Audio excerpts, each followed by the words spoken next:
Hello students, तो आज के वीडियो में हम डिस्कशन करेंगे अर्थशास्त्र इकोनॉमिक। आज हम इस सब्जेक्ट की कंप्लीट डिस्कशन करने वाले हैं। तो इस सब्जेक्ट की प्रिपरेशन स्टार्ट करने से पहले आज का वीडियो प्लीज एंड तक जरूर दिखेगा। सबसे पहले हम जो इसकी पेपर पैटर्न अब 70 मार्क एंड 2.5 आवर टाइम के साथ जो आने वाला है उसको लेकर डिस्कशन करेंगे। उसके बाद इस बार के एग्जाम के लिए कौन सी स्ट्रेटेजी के अकॉर्डिंग हमको तैयारी करनी चाहिए, और लास्ट में मैं इस बार के एग्जाम के लिए इस सब्जेक्ट में आने वाली जो आईएमपी थियरी है उसको लेकर भी मैं डिस्कशन करना है। तो प्लीज इस वीडियो को एंड तक दिखे, इस वीडियो को शेयर भी जरूर कीजिएगा, क्वेरी तो मुझे कमेंट कीजिएगा। तो चलिए अब स्टार्ट करते हैं। सबसे पहले पेपर पैटर्न की बात कर लेते हैं, क्योंकि अब हमारा पेपर 70 मार्क का होने वाला है after covid and 2.5 hour timing का होगा। इससे पहले 2019 में इसी पेपर पैटर्न के अकॉर्डिंग इसी मार्क के साथ एग्जाम हुआ करती थी। तो फटाफट पेपर पैटर्न हम लोग देख लेते हैं। तो मैं आपको बताना चाहूंगा यहां पर आपके 5 क्वेश्चन के अंदर पूरा पेपर हमारा डिवाइड होने वाला है 70 मार्क का, और हर एक क्वेश्चन जो रहेगा टोटल 14 मार्क का ही होने वाला है। हर एक क्वेश्चन के जो मार्किंग रहेगी वो इक्वल रहेगी। मैं बताना चाहूंगा हर एक क्वेश्चन में क्या क्या आएगा, मैं आपको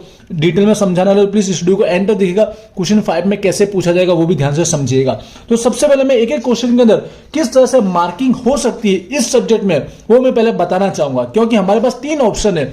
जो एक एक क्वेश्चन में जो मार्किंग रहेगी 14 मार्क, इन 3 में से कोई एक तरह से आ सकता है, लेकिन इस सब्जेक्ट में कैसे आएगा वो भी मैं आपको बताऊंगा। तो पहले शॉर्टकट में डिस्कशन कर लेते हैं। तो हमारे पास 3 ऑप्शन है कि आपको डायरेक्ट एक क्वेश्चन, उसके ऑप्शन में दूसरा क्वेश्चन, दोनों 14 मार्क के करके पूछा जा सकता है। दूसरा तरीका क्या है, ऊपर का क्वेश्चन 14 मार्क का रहेगा और नीचे 2 17 मार्क का। या तो आप ऊपर का एक क्वेश्चन अटेम्प्ट कीजिए या नीचे के 2 7। तीसरा ऑप्शन क्या है कि दोनों 7 मार्क के रहेंगे, ऊपर के 2 क्वेश्चन भी 7 मार्क के और नीचे के 2 क्वेश्चन भी 7 मार्क के। तो इस तरह से 3 ऑप्शन में से कोई भी एक तरह से आपका क्वेश्चन हर एक पूछा जा सकता है। अब इको में हमारा जो एग्जाम होने जा रहा है, इको अर्थशास्त्र में, उसमें किस पेपर पैटर्न से हो सकता है, इन तीनों में से एक होगा, या फिर ऐसा भी हो सकता है कि पहला क्वेश्चन इसके अकॉर्डिंग है तो दूसरा क्वेश्चन इसके अकॉर्डिंग, ऐसा भी हो सकता है। यूनिट पे डिपेंड करता है कि उस यूनिट में आने वाले क्वेश्चन कैसे है।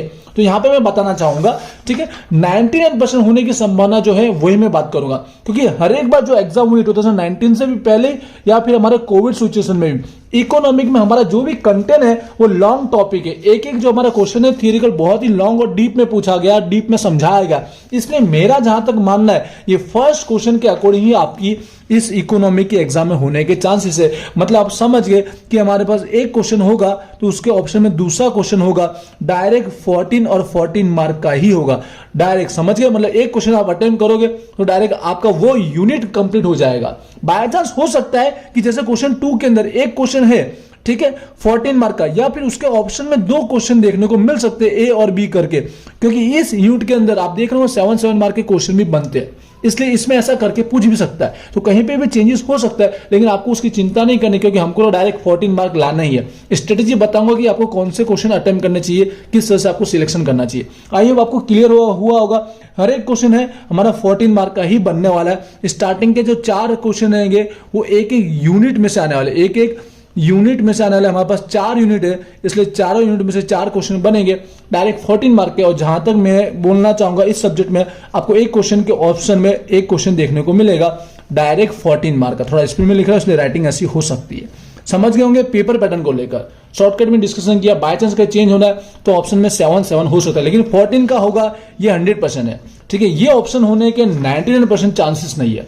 समझ गए होंगे, इस एग्जाम में ऐसा हो सकता है, इस पेपर के लिए स्पेशली। क्लियर हुआ। अब हम लोग पहले बात कर लेते हैं क्वेश्चन 5 की, उसके बाद हम आईएमपी और स्ट्रेटेजी की बात करेंगे। ये क्वेश्चन 5 के अंदर ये भी 14 का ही क्रिएट होने वाला है। पहले क्या हुआ करता था 19 के अंदर, एक 14 मार्क के बाद ये हमारा बी का एक सेक्शन ऐड कर लिया जाता है, जहां पर ये 14 मार्क कवर कर लिए जाते हैं। लेकिन अब अलग से क्वेश्चन 5 आने वाला है, ये थोड़ा नया आने वाला है। क्वेश्चन 5 क्या होगा, हमारे पास 3-4 ऑप्शन है। एक एमसीक्यू का ऑप्शन है, या फिर दूसरा ट्रू फॉल्स का ऑप्शन है, या फिर तीसरा जो 1 लाइनर होते क्वेश्चन 1-1 मार्क का, वो तीनों में से कोई भी पूछा जा सकता है। लेकिन इस सब्जेक्ट में क्या होगा, मेरा मानना है आपको 99% एमसीक्यू ही पूछे जाएंगे इस सब्जेक्ट के अंदर इस बार की एग्जाम में। तो इसकी प्रिपरेशन कैसे करनी है वो मैं पहले बता देता हूं, उसके बाद बाकी हर एक क्वेश्चन के बारे में भी आईएमपी थ्योरी बताना रहा। तो एमसीक्यू आपको कैसे रेडी करना है क्वेश्चन 5 के अंदर समझना। आपको यहां पर और चीज बोलना चाहूंगा कि आपकी एग्जाम के अंदर आपको 14 मार्क के लिए एक जो एमसीक्यू रहेगा वो 2 मार्क का रहेगा।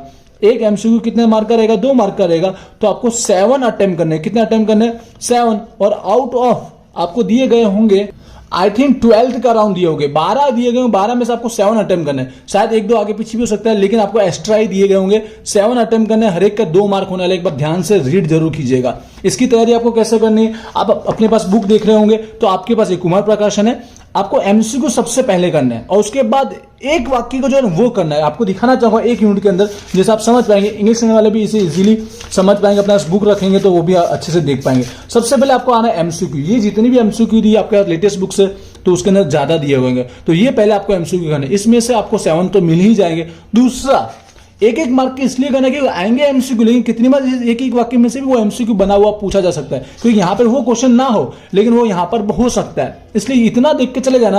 और लास्ट में अगर सबसे बेस्ट तैयारी करनी है तो एक्स्ट्रा, तो आप पिछले 5 पेपर जो हुए, सॉरी 3 पेपर, क्योंकि 19 से बाद सिलेबस चेंज हुआ, 19, 20 और 21, इसमें जो पूछे गए एमसीक्यू है ना उसका सॉल्यूशन कर लीजिएगा। वो भी कर लोगे तो यहाँ पे 2 से 3 आपको रिपीट 99% मिलेंगे। समझिए इसकी तैयारी कैसे करनी है, आई होप क्लियर हुआ। बुक में दिए गए पहले वो करना है और फिर लास्ट के 3 ईयर के पेपर के एमसीक्यू भी आपको आंसर कर लेना है, बस आपका क्वेश्चन 5 हो जाएगा। अब हम लोग बात कर लेते हैं यहाँ पे क्वेश्चन 1 से लेकर 4 के लिए आईएमपी पहले मैं बता देता हूं, फिर स्ट्रेटेजी बताऊंगा कि कैसे आपको सिलेक्शन करना चाहिए, कौन सा क्वेश्चन कैसे लिखना चाहिए। तो चलिए आईएमपी के बारे में बात कर लेता हूं। गुजराती इंग्लिश दोनों मीडियम में मैंने लिखा है, जैसे आपके पास देख रहे होंगे बुक के अंदर आपको एक यूनिट में कम से कम क्वेश्चन दिए, क्योंकि टॉपिक थोड़े लेंथी दिए गए, 6-7 इतने ही क्वेश्चन दिए गए, तो इजी है इसकी तैयारी करना। बस टॉपिक तो लॉन्ग है, लेकिन आपको बता दूं जितने भी एमपी दूंगा उसमें से एक ना एक क्वेश्चन तो मिलेगा, चाहे ऊपर या चाहे नीचे आपको मिलेगा। अगर इस तरह से पूछा 7 में तो भी आपको ऊपर का एक या नीचे का एक मिलेगा, ये मेरी गारंटी है। इतने ईयर के एक्सपीरियंस के बेस पर बोल रहा हूं, ठीक है, एक ना एक तो मिलेगा। इसका मतलब आप पास तो 100% हो जाओगे और अच्छे मार्क भी आप ला सकते हो। तो देखिए मैंने क्वेश्चन पहले से राइट डाउन किए हुए, जिससे हमारा टाइम से होगा। इंग्लिश और गुजराती दोनों में लिखा है, तो शॉर्टकट में पहले डिस्कशन कर लेता हूं, क्योंकि हर एक क्वेश्चन में थोड़ा अलग ढंग से भी पूछा जा सकता है, इसके लिए मैं क्वेश्चन भी आपको रीड करके समझा देता हूं। तो देखिए फर्स्ट यूनिट के अंदर हमारा 3 क्वेश्चन है, वैसे तो 4 हो गए क्योंकि यहाँ पे 2 इन्वॉल्व है, लेकिन ये क्वेश्चन पहले आपको पढ़ना, ध्यान से समझना। पहला जो है हमारा आयोजन ने व्यू रचना, ठीक है, मतलब explain strategy of Indian planning. ये मैंने एग्जैक्ट आपकी बुक में जैसा पॉइंट है वैसा ही लिखा मैंने, जिससे आप इजीली फाइंड आउट कर पाएंगे। लेकिन इसके अंदर टॉपिक थोड़े ज्यादा दिए गए, तो हो सके डिटेल में पढ़िएगा, क्योंकि जैसे मैंने कहा आपको 14 मार्क में एक क्वेश्चन पूछने के चांसेस ज्यादा है, तो थोड़ा डिटेल में आपको लिखना पड़ेगा। कम से कम 5 से लेकर 6 पेज आपको लिखने पड़ेंगे और ज्यादा डिटेल में। आगे सेकंड क्वेश्चन है सिद्धियां, और दूसरा लिखा मर्यादा। ये दोनों को साथ में भी पूछ सकता है कंबाइन करके, क्योंकि 14 मार्क का, या किसी एक को इंडिविजुअली पूछ सकता है। देखो मर्यादा को दूसरे शब्दों में निष्फलता करके भी पूछा गया है और पूछ सकता है। अचीवमेंट और लिमिटेशन। थर्ड पॉइंट है बोध पाठ, ठीक है, लेसन्स। तो ये 3 क्वेश्चन पढ़ना, वैसे 4 हो गए, 6 में से 4 पढ़ना, आपको 2 तो एग्जाम में डिटेल में एग्जैक्ट मिल ही जाएंगे, ठीक है। आगे बढ़ता हूं, फटाफट में डिस्कशन करना चाहूंगा। ये पहले पढ़िएगा और टाइम बच जाता तो एक्स्ट्रा 1 या 2 ही बचेगा, वो पढ़ लीजिएगा, वरना ये सबसे पहले आपको पढ़ना है और इनको थोड़ा डिटेल में पढ़ लेना है। सेकंड यूनिट में से जो क्वेश्चन निकाले मैंने 3 ही निकाले। फर्स्ट हमारा भारत में आर्थिक सुधार, ठीक है, ये हमारा पॉइंट है और एग्जाम में इस तरह से पूछा जाता है। Industrial policy of 1991, economic reform. Second हमारा खेत विषयक नीति, थोड़ा स्पीड में पढ़ रहा हूं, एग्रीकल्चर पॉलिसी ऑफ इंडिया, जिस टाइम से होगा हमारा। एमआरटीपी और हरीफाई कायदानी सरकार, यहां पे तफावत, इन दोनों के बीच का डिफरेंस आपको रीड करना। तो ये 3 ही क्वेश्चन यूनिट नंबर 3 में से निकाले, यूनिट नंबर 2 में से निकाले। तो आई होप ये क्लियर हुआ। आगे बढ़ते हैं यूनिट नंबर 3 की ओर।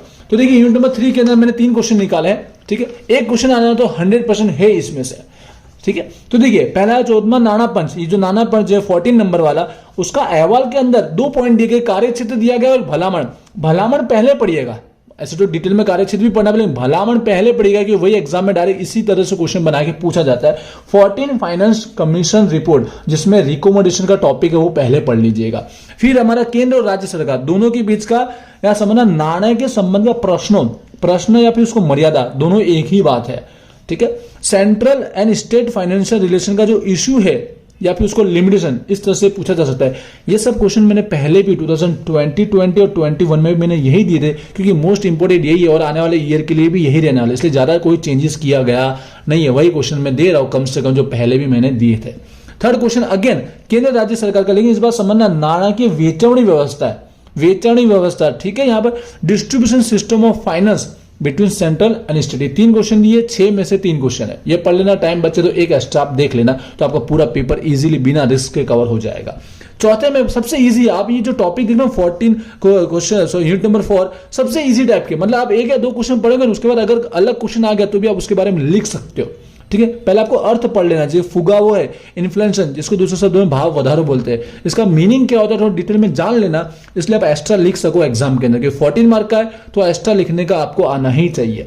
टाइप्स पढ़ लेना आपको, इससे प्राइस राइज भी करके पूछा जा सकता है या इन्फ्लेशन करके ही पूछा जा सकता है। दूसरा आपको कारणों पढ़ना है, कोशिश पढ़ना है कि किस वजह से हमारा ये भाव जो होता है वो वधारा होता है, प्राइस राइज होती है। तीसरा असर इफेक्ट पढ़ना, और चौथा ये बहुत इंपॉर्टेंट है, ऐसे तो चारों पढ़ने बट ये क्वेश्चन बार बार अलग अलग ढंग से पूछा जाता है, रोकवाना उपायों, इससे कैसे रोका जा सकता है या उसके रोकने के पगला या फिर विरोधी नीति, फुगावो विरोधी नीति, ऐसा करके पूछा जा सकता है। इंग्लिश वाले देखे होंगे, यहां पर कंट्रोल करना, उसे प्राइस राइजिंग को कंट्रोल करना या फिर उसको एंटी इन्फ्लेशन करके भी पूछा जा सकता है। ये पॉइंट थोड़ा 4 में से ज्यादा खास है, क्योंकि इस तरह का क्वेश्चन ज्यादा पूछा जाता है कि उसको रोका कैसे जा सकता है, उसे बचाया कैसे जा सकता है। ठीक है, पढ़ना चारों चार है। क्लियर हुआ कि नहीं हो आपको? आई होप 4 मिनट में जो मैंने एमपी दी है मोस्ट ऑफ उसी में से आया एग्जाम में, ऐसी मैं उम्मीद करता हूं। प्लीज ये पहले पढ़िएगा, उसके अलावा एक्स्ट्रा अगर टाइम बचता है तो आप जरूर रीड कीजिएगा। इस वीडियो को शेयर जरूर कीजिएगा, कोई क्वेरी रह जाती है तो मुझे कमेंट कीजिएगा। और पेपर पैटर्न को लेकर जैसे मैंने कहा 90% वही हो सकता है, बाय चांस किसी क्वेश्चन में चेंज होना है तो हो भी सकता है। ठीक है, मिलते हैं नेक्स्ट वीडियो में। Wish you all the best, thank you.